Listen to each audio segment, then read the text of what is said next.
Good morning dear students. कैसे हैं आप सब। आइए हिंदी की क्लास शुरू करने से पहले हम भगवान की प्रार्थना करें और उनका धन्यवाद करें। सिमरन से मन कर्म से जीवन इस जग को महकाए हम। ज्ञान और कर्म के दो पंथों से आगे बढ़ते जाए हम। सिमरन से मन कर्म से जीवन इस जग को महकाए हम।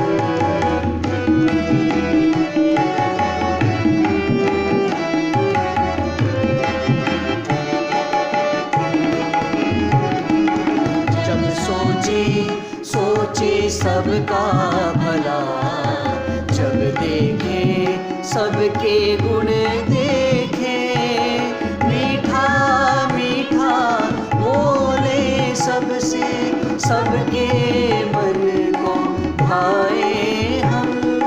सिमरन से मन कर्म से जीवन इस जग को महकाए हम। इस जग को महकाए हम। इस जग को महकाए हम। आज का सुविचार सुनिए। खेल व्यक्ति को जीतने की प्रेरणा देता है। बच्चों, इसका अर्थ है कि खेल कूद से हमारा आत्मविश्वास बढ़ता है और हम जीवन में आगे बढ़ सकते हैं। और आज जो हम नवभारती बुक की पोइम पढ़ेंगे उससे भी आपको पता चलेगा कि खेलना कूदना आपके लिए बहुत ज़रूरी है। बच्चों, अब आप अपनी नवभारती पुस्तक ओपन कर लीजिए। Page number 86। इस पर एक कविता दी हुई है, भागो दौड़ो नाचो गाओ। आज हम इस कविता की रीडिंग करेंगे। बच्चों, ये तो आप जानते ही हैं कि पढ़ना लिखना और खाना पीना सब के लिए बहुत जरूरी है, लेकिन इसके साथ साथ आपको खेलना भी चाहिए, क्योंकि खेलने से हमारा शरीर स्वस्थ रहता है। और अगर हमारा शरीर स्वस्थ होगा तभी पढ़ाई में भी हमारा मन लगेगा। आपने ये कहावत सुनी ही होगी कि स्वस्थ शरीर में भी स्वस्थ मन का निवास होता है। अगर आपका शरीर स्वस्थ होगा तभी पढ़ने में भी आपका मन लगेगा और इससे शरीर में बीमारियों से लड़ने की क्षमता भी बढ़ेगी। तो बच्चों, हमारे जीवन में खेलना और पढ़ना दोनों ही बहुत महत्वपूर्ण है। अगर आप जीवन में सफल होना चाहते हो तो आपको खेलने की तरफ और पढ़ने की तरफ बिल्कुल अच्छी तरह से ध्यान देना होगा। लेकिन बच्चों, अभी तो क्योंकि कोरोना महामारी फैली हुई है, आप बाहर ग्राउंड में जाकर नहीं खेल पाते, तो आप या तो अपने घर में रहकर इंडोर गेम खेल सकते हो या घर के बरामदे में भी भागने दौड़ने के खेल खेल सकते हो। तो बच्चों, आइए अब हम कविता पढ़ना शुरू करते हैं। ये देखिए बच्चों, ये है पेज नंबर 86 जिस पर यह कविता दी हुई है, भागो दौड़ो नाचो गाओ। आइए हम कविता पढ़ना शुरू करते हैं। पढ़ना लिखना खाना पीना नहीं इसी को कहते जीना। घर से खुली हवा में आओ, आपस में मिल प्रेम बढ़ाओ। बच्चों, ये तो आप जानते ही हैं कि पढ़ना लिखना और खाना पीना हमारे लिए बहुत ज़रूरी है, लेकिन इसके साथ साथ हमें जीने के लिए हंसाना भी चाहिए। हमें खुद भी हंसना चाहिए और दूसरों को भी हंसाना चाहिए। घर से खुली हवा में आओ, हमें घर के बाहर जरूर सैर करनी चाहिए। अभी तो आप पार्क में या कहीं इधर उधर तो नहीं जा सकते, तो आप अपनी घर की छत पर ठहर सकते हो या अपने घर के आंगन में भी घूम सकते हो। आपस में मिल प्रेम बढ़ाओ, सुनो हृदय की और सुनाओ। आपस में एक दूसरे के साथ प्रेम भाव बढ़ाना चाहिए और अपने मन की बात दूसरों को बतानी चाहिए और दूसरों की बातें भी सुननी चाहिए। भागो दौड़ो नाचो गाओ। इसके अलावा बच्चों के लिए खेलना कूदना बहुत जरूरी है। खाना पीना खूब पचेगा, पढ़ने में दिल खूब लगेगा, नींद बहुत आएगी गाड़ी, पास न फटकेगी बीमारी। देखिए बच्चों, खेलने कूदने से क्या होगा? खेलने कूदने से आपका शरीर स्वस्थ रहेगा और खाना पीना खूब पचेगा कि जो भी भोजन आप करते हैं वो जल्दी से हजम हो जाएगा, पच जाएगा, यानी डाइजेस्ट हो जाएगा। और पढ़ने में भी आपका खूब मन लगेगा, आप अपनी पढ़ाई भी अच्छी तरह से कर पाओगे। नींद बहुत आएगी गाड़ी, गाड़ी मतलब गहरी।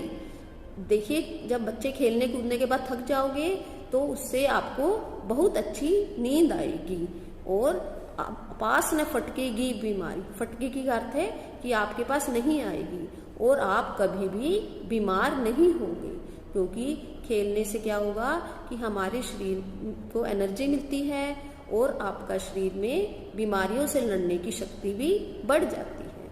इसलिए बच्चों के लिए खेलना बहुत जरूरी है।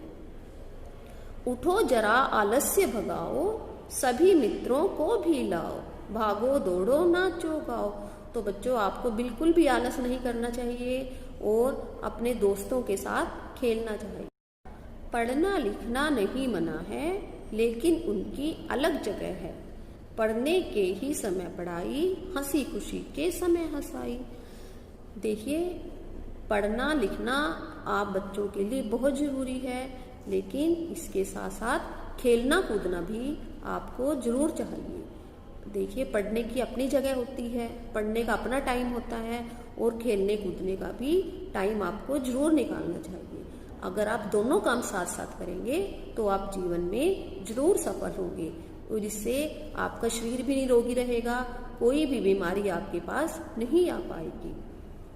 हंसी खुशी के समय हंसाई। आपको मौज मस्ती भी करनी चाहिए, हंसना चाहिए अपने घर के सदस्यों के साथ, आपके भाई बहनों के साथ, मम्मी पापा के साथ या घर में दादा दादी जो भी हैं उन सब के साथ हंसी खुशी में समय बिताना चाहिए। अगर आप इन दोनों को साथ निभाओ, अगर आप पढ़ाई और खेलकूद को जीवन में साथ साथ करेंगे तो आपका जीवन सुखमय हो जाएगा, आप जीवन का हर सुख पा जाओगे। इसलिए बच्चों, आपको खेलने कूदने में क्या समय जरूर निकालना चाहिए। तो बच्चों, यह कविता पढ़कर हमने सीखा कि पढ़ाई लिखाई का अपना समय है और खेलने कूदने के लिए भी आपको जरूर टाइम निकालना चाहिए। पढ़ाई लिखाई के साथ साथ खेल कूद करना भी आपके लिए बहुत जरूरी है। आइए बच्चों, हम सब मिलकर यह कविता पढ़ते हैं। आप भी मेरे साथ साथ इसे बोलना। पढ़ना लिखना खाना पीना, नहीं इसी को कहते जीना। जीना है तो हंसो हंसाओ, घर से खुली हवा में आओ। आपस में मिल प्रेम बढ़ाओ, सुनो हृदय की ओर सुनाओ। भागो दौड़ो नाचो गाओ, खाना पीना खूब पचेगा, पढ़ने में दिल खूब लगेगा। नींद बहुत आएगी गाड़ी, पास न फटकेगी बीमारी। उठो जरा आलस्य भगाओ, सभी मित्रों को भी बुलाओ। भागो दौड़ो नाचो गाओ, पढ़ना लिखना नहीं मना है, लेकिन उनकी अलग जगह है। पढ़ने के ही समय पढ़ाई, हंसी खुशी के समय हंसाई। इन दोनों को साथ निभाओ, जीवन के दोनों सुख पाओ। भागो दौड़ो नाचो गाओ। अब आज का सुनेंगे देखिए, खेलने से हम स्वस्थ रहते हैं। स्वस्थ का मतलब है तंदुरुस्त, हेल्दी।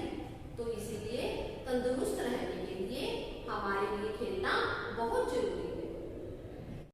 प्यारे बच्चों, बताइए हर साल इन दिनों में हम अपने शहर कुरुक्षेत्र में कौन सा उत्सव मनाते हैं जिसमें ब्रह्म सरोवर पर बहुत बड़ा मेला लगता है, प्रतियोगिताएं होती हैं और देश विदेश से पर्यटक इसे देखने आते हैं। लेकिन इस साल कोविड-19 के कारण हम यह उत्सव ऑनलाइन मना रहे हैं। तो बच्चों, आप लोग समझ ही गए होंगे कि मैं गीता जयंती महोत्सव की बात कर रही हूँ। बच्चों, यह उत्सव हर साल मार्गशीर्ष महीने की शुक्ल पक्ष की एकादशी को मनाया जाता है। इस साल गीता जयंती 25 दिसंबर को मनाई जा रही है। इस दिन भगवान श्री कृष्ण ने अर्जुन को गीता का उपदेश दिया था, इसलिए इसे गीता जयंती के रूप में मनाया जाता है। जब अर्जुन महाभारत के युद्ध के समय अपने कर्म पथ से भटक गए थे, तब श्री कृष्ण ने उन्हें कर्म, धर्म और सत्य का ज्ञान देते हुए ज्योतिषर की पावन धरती पर गीता का उपदेश दिया था।